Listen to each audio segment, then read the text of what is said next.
Ya, terima kasih. Assalamualaikum warahmatullahi wabarakatuh. Salam Waalaikumsalam. sejahtera bagi kita semua. Om Swastiastu. Saya Lobby Serdiman, di mana kami bernaung di Research Group People Center Innovation. Terima kasih atas segala undangan dan mohon maaf nyaris saya lupa dari pagi di telepon dari pihak panitia, dan salam buat semua dosen-dosen teknik industri di Universitas Sumatera Utara, terutama Bu Nani dan Pak Aulia di sana. Di mana di pagi ini saya bertemanya adalah kolaborasi model pentahelik di Indonesia membangun produk alat kesehatan di era industri 4.0. Sebelumnya ini tertulis 20 Juni ini. Wah, saya pikir hari Sabtu, rupanya hari Rabu. Makasih ya, telah diingatkannya. Ya. Saya tinggal di Solo, Pak. Kami tinggal di Solo di sini, dan ini pun juga saya laksanakan ini di lab kami di sini. Saya memanfaatkan Wi-Fi yang ada di sini. Kalau di rumah pasti babak belur gitu. Ya. Pertama saya sampaikan di sini dari sisi perspektif harapan dan tantangan dari pengalaman yang pernah dan sedang saya lakukan, apalagi berkaitan dengan adanya research excellence and beyond gitu, berhubungan dengan kebijakan Merdeka Belajar dan Kampus Merdeka. Dalam hal ini pun juga saya coba mencontoh beberapa model gitu dari konsep pendidikan yang ada di universitas lain. Saya ngambil model itu nggak tanggung-tanggung, tapi nggak tahu ini bisa diterapkan atau enggak, tapi setidaknya memberikan gambaran hal ini bisa kami laksanakan sehingga ini pun juga bisa diteruskan selanjutnya. Pertama saya melihat adalah upaya pendidikan di MIT dalam membangun aspek kewirausahaan dan inovasi memiliki dampak yang misalkan di tingkat lokal, regional, dan global. Ini sering saya sampaikan ke mahasiswa-mahasiswa kami dalam perkuliahan saya dan juga di setiap kesempatan yang lain. Kemudian juga di sini disampaikan bahwa laporan tahun 2007 ada 31.000 perusahaan telah didirikan oleh alumni MIT di tahun 2016, memperkerjakan kurang lebih 4,6 juta orang dan berproduksi di setiap tahun dengan pendapatan kurang lebih 1,9 triliun dolar. Ini setara dengan ekonomi dunia terbesar ke-10.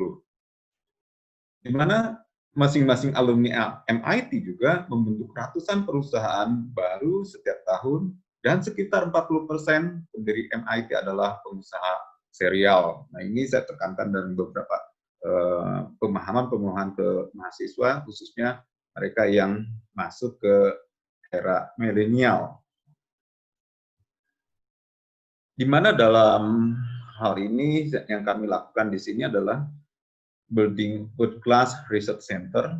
Kami hanya bisa berbicara di sini, yang mana kami bernaung pada Research Group People Center Innovation yang didirikan tahun 2014 kemarin di Teknik Industri FTUNS oleh Profesor Dr. Insinyur Susi Susmartini dan Pak Ilham dan rekan dari Fakultas Kedokteran UNS. Di mana dalam pendirian ini untuk mendukung visi UNS itu sendiri sebagai pusat pengembangan ilmu, teknologi, dan seni yang unggul di tingkat internasional. Kemudian juga mendukung visi LPPN UNS dalam pengembangan UNS untuk kurun masa 2015 sampai 2030, yaitu penguatan keunggulan lokal untuk kejayaan domestik dan penguatan dampak global. Di mana dalam hal ini pun juga kami merupakan pusat penelitian multidisiplin yang dioperasikan di bawah koordinasi KPPMF, Fakultas Teknik khususnya. Apa yang telah dicapai dalam kegiatan, dalam penelitian hasil-hasil riset dilakukan di People Center Innovation, terdapat kurang lebih 5 prototipe produk industri dalam kurun waktu 5 tahun. Setiap tahun kami coba endorse satu prototipe dan coba kita pelajari terus sampai bisa sampai bisa diterima, dilaksanakan di masyarakat. Kemudian proses dokumen ajuan 2 paten dan 1 proposal ajuan SNI. Tahun 2019 ada 5 makalah mahasiswa S1 terindeks fokus, pendanaan dan sumbangan alumni Lab P3. Maksudnya di sini adalah pendanaan ini kami juga melalui dari sumbangan alumni Lab P3 itu sendiri. Kemudian menyediakan lebih 10 topik untuk skripsi S1, menyediakan lebih 5 topik tesis untuk S2. Kemudian juga kami sedang menginisiasi satu perusahaan startup mid market sebagai penyedia alat kesehatan antara perusahaan dan customer di tahun ini.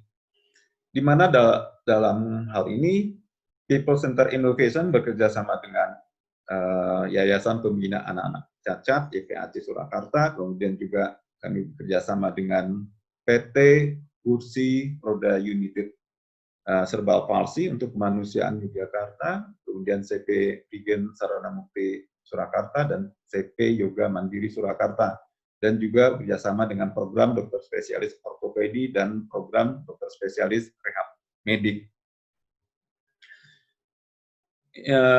Kami pun juga tidak lupa apa yang kami kerjakan khususnya di sini, yaitu dengan mempertimbangkan konsep dari TRL ataupun teknologi readiness level ataupun tingkat kesiapan teknologi yang ada di sini. Kami hanya memainkan dari hal berkaitan dengan 3 keilmuan mendasar di sini, yaitu keilmuan dari struktur, dari desain melalui finite element analysis atau FEA gitu. Kemudian struktur dan material, dan juga kontrol dan sistem di sini. Ada 3 hal yang kami tekankan dalam membangun produk-produk berkaitan dengan peralatan kesehatan. Meskipun di teknik industri ketiga hal ini sangat kurang disukai oleh mahasiswa, padahal engineering gitu. Ya, itulah tantangan kami di sini. Di mana dalam konteks TRL ini, kami pun juga mempelajari dari beberapa hal berkaitan dengan ini terhadap marketnya. Kami juga lagi sedang menggeluti dan juga mempersiapkan yaitu online marketplace melalui mid market diligence selanjutnya. Agar supaya apa? Pada saat prototype development ini tidak terus masuk ke area teknologi value of depth. Ini saya coba mensiasatinya. Sehingga bisa sampai ke corporate incur investment ataupun di CVD di sini, ataupun commercial value of depth ini. Saya berusaha sekali ini. Bisa, sehingga ini bisa secara masif ke masyarakat nantinya. Kemudian tidak lupa juga dalam apa yang pernah kami lakukan di sini, mengalami juga kegagalan, yaitu kegagalan, makanya sini sampaikan fail ini. Kegagalan adalah bagian dari pembelajaran.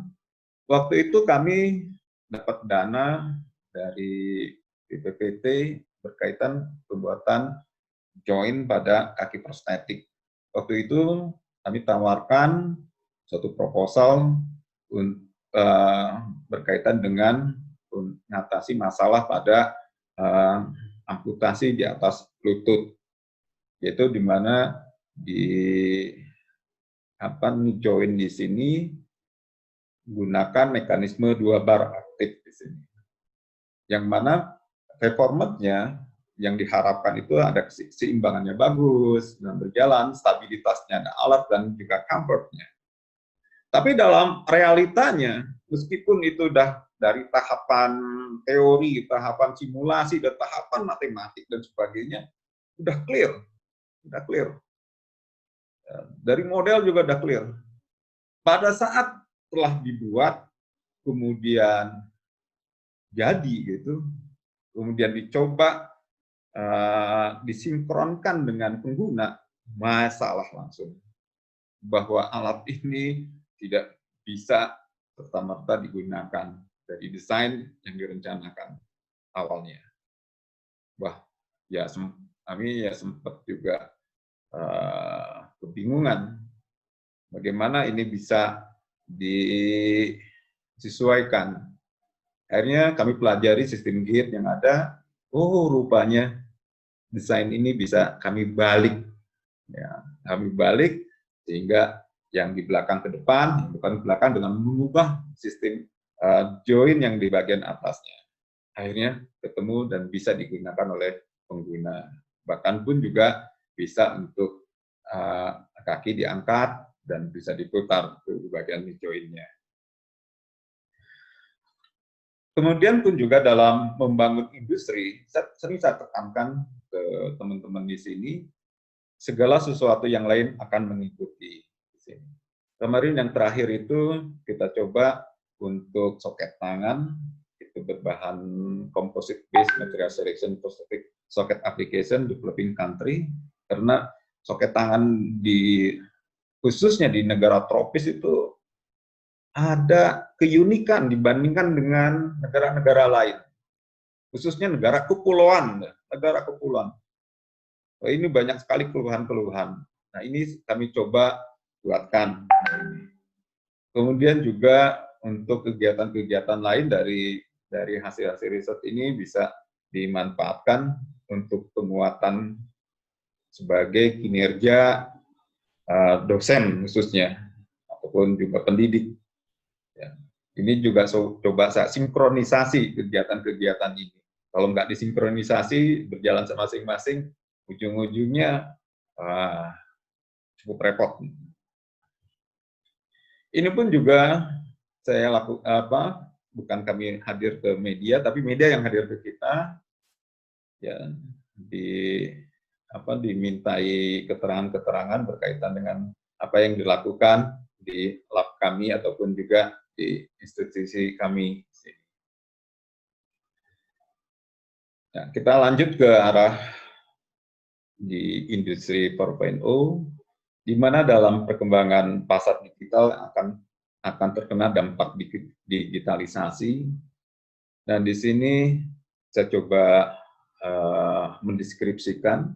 Yang pertama adalah digital manufacturing, terutama adalah future of assembly line, kemudian connected healthcare, kemudian smart sustainable living, kemudian future transportation, precision farming, dan juga financial technology ataupun fintech yang lagi rame.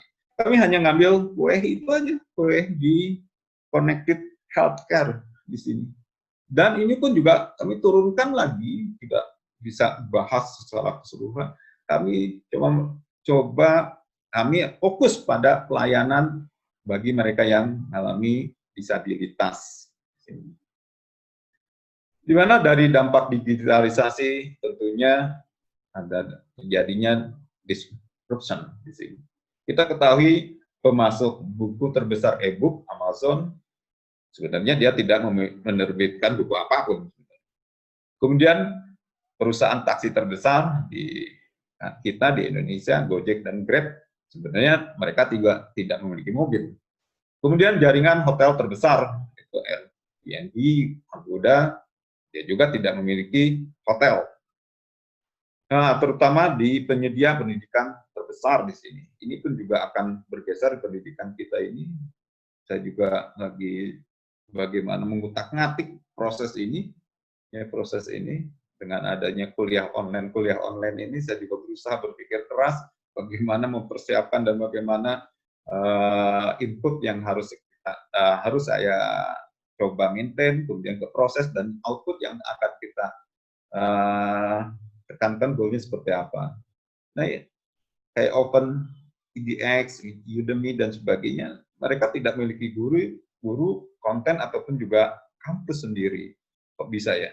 Mungkin suatu saat kita juga akan mengalami hal ini juga. Kemudian dalam menggiatkan ataupun juga membangun produk-produk yang ada di sini, gitu, saya berpikir ataupun juga berlandasan dalam proses berpikir, yaitu apakah ada kesamaan di perusahaan-perusahaan tersebut produk dan atau layanan mereka. Ya, ini sering saya tekankan ke mahasiswa-mahasiswa kami, apakah berhubungan dengan buyer ataupun user, atau juga lebih banyak hubungan dengan seller ataupun provider, apakah menekan pada low cost, waktu, ataupun juga untuk buyer dan user, ataupun juga untuk pemilihan, dan juga untuk pembelian satu produk ataupun layanan, dan juga apa yang diberikan terhadap masyarakat atau base value untuk buyer ataupun user ataupun untuk money. Ini juga saya tekankan juga di situ, apakah berkaitan dengan sisi demokratis, distribusi, dan desentralisasi. Nah, ini sering kami kemas dalam tujuan apa yang dikerjakan di sini.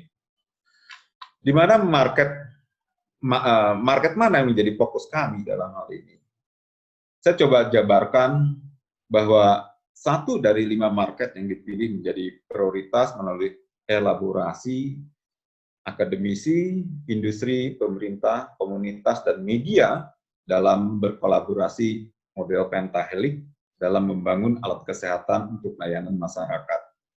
Di mana kita akan masuk ke era IoT di sini, mulai dari transportasi, manufaktur, kemudian connected healthcare, kemudian retail, dan juga smart cities. Nah, tadi sudah saya sampaikan, kami menggeluti di connected healthcare di sini. Kenapa? Ini beberapa alasannya. Pertama adalah market opportunity extends well beyond things. Untuk revenue-nya ini paling tinggi untuk dekade-dekade berikutnya. Inilah yang mendorong pengembangan teknologi untuk berinovasi sebagai solusi baru bagi pasar yang diprioritaskan. Kemudian juga pengembangan solusi untuk layanan kesehatan seluler berbasis digital. Tadi sudah banyak disampaikan oleh Pak Adrian. Kemudian membuat peluang untuk UKM dan startup, di mana dalam impact dari COVID-19 ini terhadap internet juga meningkat. Jadi sekarang ini era jual bukan pulsa, tapi kuota. Nah, ini saya coba gambarkan kolaborasi model pentahelix sesuai dengan temanya, yaitu juga coba mensinkronisasikan dengan kemerdekaan belajar, di mana dalam putusan menteri itu sendiri, yaitu memberi kebebasan dan otonomi kepada lembaga pendidikan dan merdeka dari birokratisasi, dosen dibebaskan dari birokratisasi yang berbelit, serta mahasiswa diberikan kebebasan untuk memilih bidang yang mereka sukai. Di mana di sini kami berada di akademik di sini, di akademik, ide produk baru ataupun inovasi bisa kita kolaborasikan dengan industri di sini, dan juga bisa kita digandengkan dengan kebijakan pemerintah, khususnya adalah untuk pekerjaan, pajak, pergantian impor dan infrastruktur di sini, dan juga berkaitan dengan permintaan pendanaan dan strategisnya. Nah, sekarang ini tidak lagi bersifat 3 poin, tapi masuk ke komunitas di sini. Komunitasnya di sini, yaitu berkaitan dengan kurasi teknologi dan pendapat independen, dan juga masuk dalam media publikasi untuk diseminasi informasi. Inilah merupakan satu kolaborasi pentahelix dalam menyelesaikan masalah-masalah yang ada berkaitan dengan industri 4.0, khususnya dalam penyedia ataupun juga dalam membangun alat kesehatan di Indonesia. Bisa saya sebut seperti itu. Di mana 5 fase dari building product industry, saya sering sampaikan juga dalam perkuliahan saya di sini. Mulai langkah pertama, itu kita harus paham mengenai simple assembling, perakitan komponen dan part import, tapi saya gunakan part import itu karena berkaitan dengan pemahaman toleransi dan sebagainya, seperti halnya tadi disampaikan Prof. Amir. Kemudian step kedua adalah melakukan reverse engineering, tiru produk impor melalui reverse engineering, ini yang disebut imitation. Gitu. Langkah ketiga adalah produk berlisensi, melakukan produksi produk teknologi tinggi di bawah lisensi asing. Nah, ini mulai masuk ke innovation di sini. Masuk ke langkah keempat, itu create innovation, menambahkan nilai dan konten inovatif ke produk yang ditiru. Nah, berkaitan dengan apa yang disampaikan di sini, khususnya produk-produk di Indonesia, kita memang dituntut gitu berkreatif di sini, dituntut sekali di sini, sehingga peluang di sini luar biasa.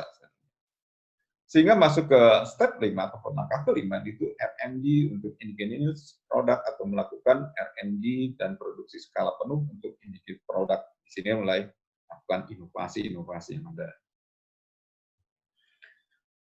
Kemudian sering juga ini saya ditanyakan, kemudian saya coba kami jawab juga di sini.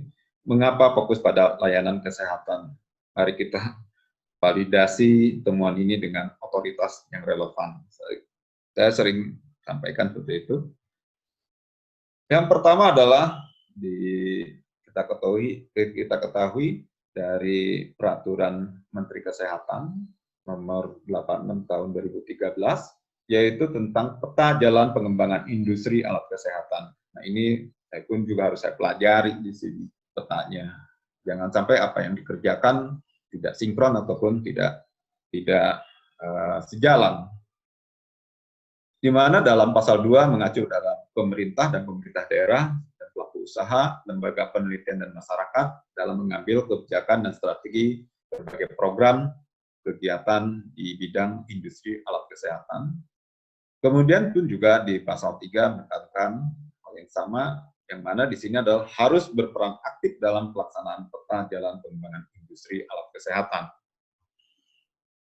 Kita ketahui kita coba capture di kita, anggaran kesehatan sebagai mandatory budget menurut Undang-Undang 36 tahun 2009 tentang kesehatan.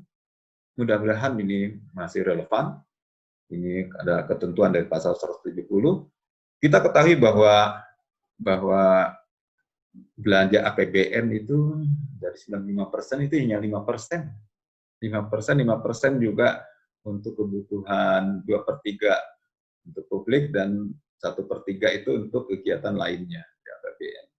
Sehingga memang kecil sekali, ya, kecil sekali dalam kali. Meskipun kalau dikurskan, kalau dirupiahkan ya lumayan, tapi dengan jumlah yang ada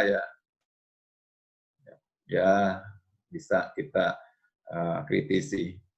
Ini peta dari tren anggaran kesehatan terhadap APBN Kementerian Kesehatan Republik Indonesia tahun 2014 sampai 2019. Seperti ini kejadian-kejadiannya. Di mana saya garis bawahi di sini alat kesehatan itu paling kecil kurang lebih 20,45% alat kesehatan di sini. Paling kecil sekali alat kesehatan, atau alat kesehatan apa yang direkomendasikan. Kita lihat benchmarking belanja kesehatan untuk publik nasional terhadap gross domestic product atau GDP di sini. Kita lihat petanya di sini, di Indonesia di atas sedikit Filipina di sini. Di atas Filipina. Ya. Makanya di sini Indonesia kurang dalam belanja kesehatan. Indonesia berpeluang dapat meningkatkan outcome kesehatannya apabila kualitas belanjanya ditingkatkan. Nah, mungkin jadi relevan dengan tema sekarang ini. Kemudian kondisi pasar global untuk alat kesehatan, di mana dalam pasar global alat kesehatan kita ketahui mempunyai nilai hampir 307,7 billion US dollar di tahun 2012. Ini diprediksi akan meningkat sampai 434,4 billion di tahun 2017. Mungkin sekarang juga akan jauh lebih meningkat dengan adanya pandemi ini. Ya. Kemudian saya garis bawahi di sini, pasar lainnya yang penting adalah Brasil, Rusia, India, dan China, di mana semuanya bernilai kurang lebih 26,2 billion US dollar pada tahun 2012, setara dengan 8,5% di pasar total dunia. Kemudian kecenderungan global terhadap alat kesehatan. Di industri alat kesehatan sangat terfragmentasi, dengan US menduduki posisi lebih dari 305 dari pasar global dunia. Sedangkan beberapa prospek yang sangat baik yang terjadi pada pasar negara berkembang, yaitu Asia, Amerika Latin, dan Eropa Tengah ataupun Timur, di mana pasar Eropa Barat diperkirakan lebih stabil. Nah, kita lihat trennya di sini. Ada pergeseran ke teknologi pemberdayaan pasien di sini dan meningkatkan informasi. Saya coba ambil dari Ernst & Young di sini. Ya. Ini dijabarkan kuadran 1, 3, 2, dan 4. Kita lihat antara informasi yang dia sampaikan dalam PI-nya di sini, that information.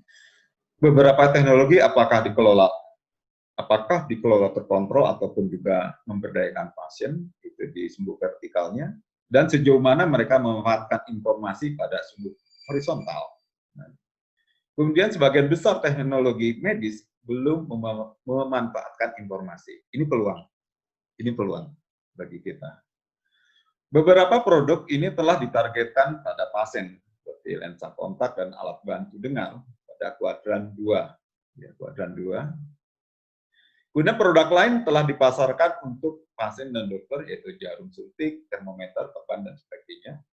Dan sebagian besar teknologi medis telah berada di kuadran 1, produk yang tidak memanfaatkan informasi dan dikendalikan oleh penyedia yang kayak ini. Di sini kayak alat gula darah dan sebagainya. Ataupun juga monitor tekanan darah, dan masuk ke kuadran 4, tidak lagi di kuadran 1. Dia mulai bergerak dalam pemetaannya ini. Di mana dalam karakterisasi teknologi industri 4.0, saya gunakan ini, sering saya sampaikan ke dalam perkuliahan saya pun juga ke anak-anak yang sedang mengerjakan tugas akhir. Yang pertama adalah kecerdasan, yaitu kemampuan untuk merasakan atau memprediksi suatu lingkungan atau situasi dan bertindak berdasarkan pengetahuan itu sendiri. Ini akan jauh melampaui pengetahuan fakta atau hafalan. Itu adalah kemampuan untuk memahami segala sesuatu. Jadi kecerdasan itu ada hubungannya tadi dengan empati. Kemudian antarmuka alami. Kemampuan untuk menyelaraskan dengan tindakan, sifat, dan skema intuitif manusia serta fisika alam, ini adalah penyertaan suara, gerakan, dan isyarat biomekanik lainnya dalam menyelesaikan tugas digital. Yang ketiga, ubiquit, itu kemampuan untuk berada di mana-mana dalam transaksi, objek, mesin, dan orang yang sebelumnya diskrit. Teknologi dapat tertanam di dalam objek dan lingkungan sehari-hari.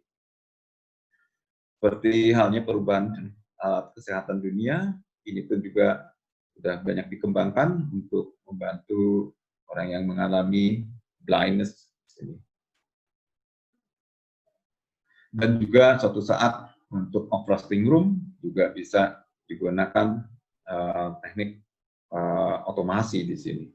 Sudah ada beberapa gambaran-gambaran, mungkin 2-3 tahun ke depan sudah ada realisasinya. Kemudian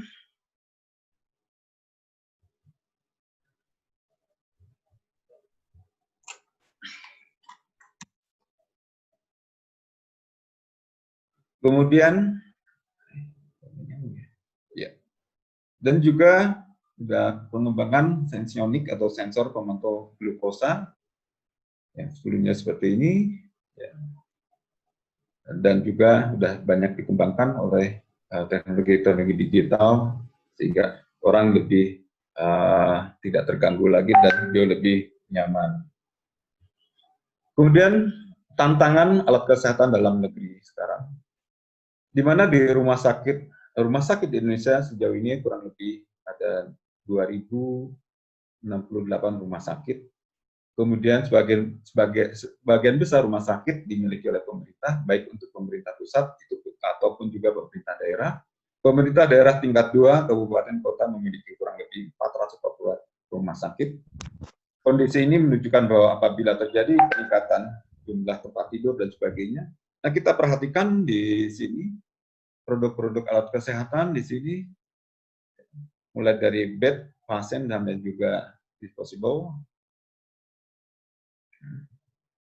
Nah, selanjutnya adalah medical product di Indonesia. Ini ada pemetaan pada tahun 2012, tapi untuk saat ini saya tidak begitu tahu, belum ada pemetaan ulang.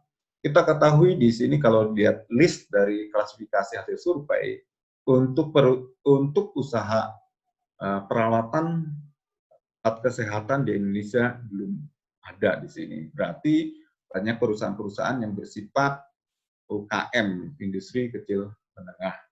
Oleh karena itu mereka pun juga seharusnya dilindungi usaha-usaha ini.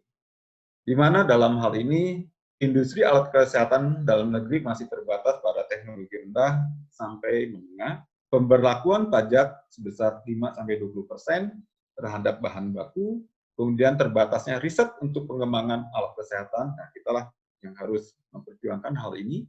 Masih belum maksimalnya kapasitas produksi industri, dan masih banyak industri alat kesehatan yang belum memenuhi persyaratan cara pembuatan alat kesehatan yang baik. Biasanya sering ditanyakan oleh kementerian.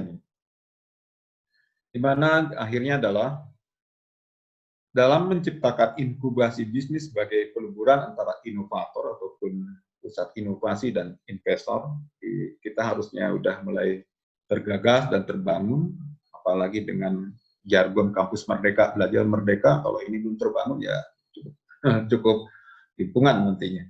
Membangun ekosistem industri 4.0 di mana pembelajaran akademik dan model universitas mengalami disrupt, kemudian melalui pengidentifikasian 2 fase transformasi dari keunggulan mengajar ke keunggulan penelitian hingga keunggulan industri, dan juga membangun produk alat kesehatan dalam negeri adalah mutlak dilakukan untuk mengendalikan harga alat kesehatan dan meningkatkan kepentingan nasional terhadap alat kesehatan.